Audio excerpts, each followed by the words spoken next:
Hello everyone, and this is Edmond Mindaros channel and here with another quick tutorial. At sa video ito ay tuturo ko on how to enable and use virtual touchpad in Windows 11 or Windows 10. So this should hopefully be a pretty straightforward process guys, and let's go ahead.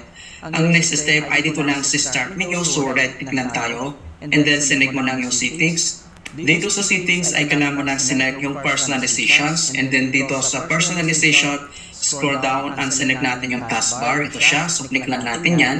And then dito sa taskbar at makikita mo dito yung system tray icons, scroll down at makikita mo na dito yung virtual touchpad. Okay, so kung paano ba ito i-turn on, so i-click mo lang itong button nito para ma-turn off siya. Alright, so click lang natin yan.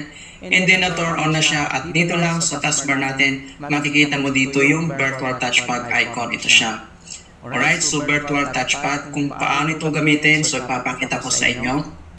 Alright, so since na-turn on na natin yung virtual touchpad dito lang sa taskbar, ay makikita mo dito yung icon ng virtual touchpad. Ito siya, so pag click mo yan, ay pop-up dito sa kanyang screen kung paano ba ito gamitin. So yung kamay natin, ipi-place lang natin dito sa part na to. And then siya po yung control dito sa mouse pointer natin. Ayan, so ganito siya, so click mo yan. And then ganyan siya.